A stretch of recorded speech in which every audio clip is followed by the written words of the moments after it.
ternyata Fed tidak menunjukkan keinginan yang besar untuk melakukan dovish, yaitu melakukan penurunan suku bunga.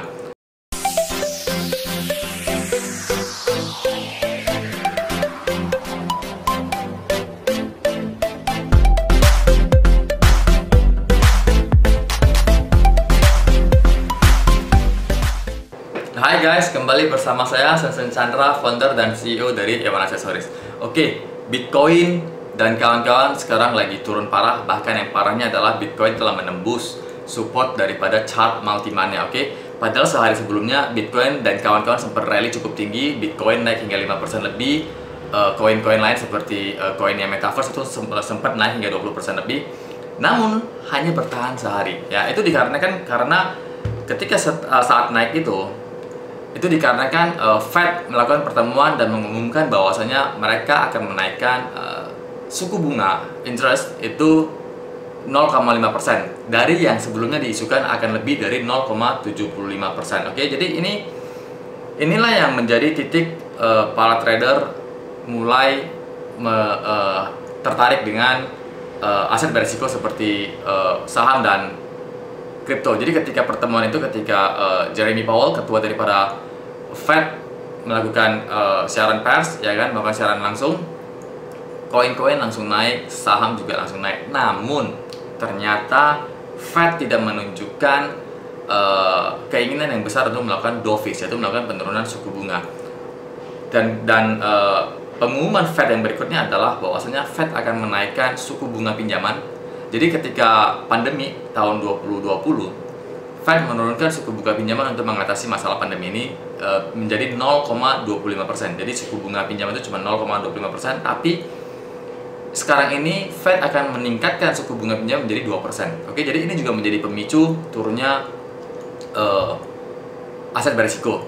Dan juga Fed juga mengumumkan bahwasanya akan terus melakukan hawkish, akan terus melakukan peningkatan suku bunga obligasi, suku bunga bond, ya kan. Dan kita lihat sekarang 10 years Treasury yield bond hari ini naik menembus 3%. Oke, cukup tinggi, sangat tinggi. Padahal 2 hari sebelumnya itu sudah sempat turun dan menunjukkan indikasi akan turun, tapi ternyata tidak. Oke, hal ini dipicu karena ketakutan akan resesi dan inflasi, juga isu perang.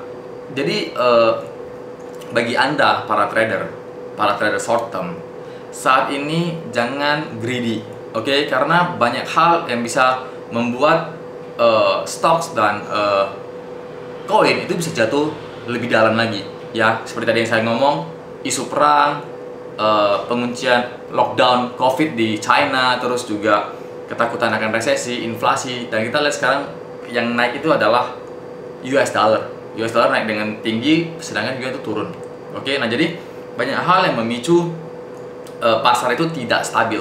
Jadi jangan greedy, jangan melihat oh sekarang lagi naik tinggi, harusnya akan lebih naik tinggi lagi. Jangan seperti itu dulu. Jadi saya berharap kemarin ketika koin sedang naik tinggi, Anda sudah melakukan penjualan, Anda sudah take profit. Oke.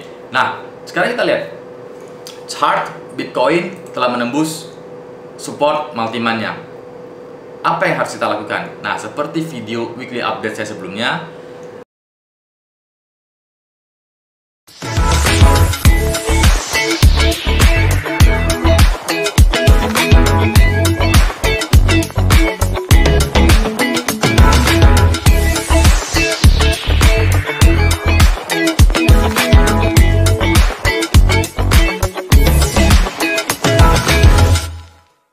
saya sudah menyarankan agar kita wait and see, kita lihat apakah Bitcoin akan mantul atau akan menembus, dan ternyata menembus. Oke, jadi sekarang ini saran saya jangan melakukan tindakan apa-apa dulu. Kita lihat dulu, karena seperti video weekly update saya, kalau Bitcoin menembus support multi-mania, dia akan turun sampai ke level 30.000 US dollar. Di saat itulah baru kita serok. Oke, jadi Anda cukup pantau hingga dia turun ke level 30.000 US dollar atau mendekati 30.000 US dollar, dan disitu kita boleh serok. Karena menurut para ahli, setelah dia break turun hingga 30.000 US dollar, dia akan mantul kembali. Oke, dia akan mantul kembali secara pelan-pelan hingga bulan 7. Nah, di saat bulan 7 itulah baru para koin akan mulai rally. ya, terutama Bitcoin. Bitcoin akan menjadi leadernya para koin. Jadi ketika Bitcoin mulai rally, maka dia akan membawa koin-koin lain juga ikut rally. Oke, solusi saya bagi Anda yang sekarang kena nyangkut di Bitcoin dan kawan-kawan, mungkin Anda bisa melakukan cut loss dulu, kemudian mengalihkan dana Anda ke staking atau ke smart contract supaya Anda bisa menutup kembali kerugian Anda sambil menunggu Bitcoin turun hingga ke level 30.000 US dollar, mendekati 30.000 US dollar, baru Anda mulai buy the dips, oke, atau serok, oke. Jadi itu aja yang saya bisa sampaikan kepada Anda, saya bisa sharing kepada Anda pada video kali ini. Tetap hati-hati, saat ini kondisi dunia masih belum stabil. Jadi ketika terjadi kenaikan, jangan terlalu semangat menganggap bahwasanya kondisi sudah rebound, kondisi sudah reverse. Belum, karena selama masih ada isu perang Rusia Ukraina, kondisi belum aman. Oke? Jangan lupa untuk subscribe supaya ntar hari Minggu, jadi setiap minggu saya akan bikin video weekly update supaya Anda tahu pergerakan selanjutnya adalah apa dari koin dan saham, dan juga bunyikan lonceng supaya Anda tidak ketinggalan. Oke, terima kasih telah menyaksikan video ini sampai habis. Semoga bermanfaat bagi Anda. Sharing kepada teman-teman Anda, apalagi grup-grup Anda yang juga sebagai tradernya Bitcoin dan kawan-kawan, supaya mereka juga bisa mendapatkan informasi ini. Oke, terima kasih. Salam sukses Indonesiaku.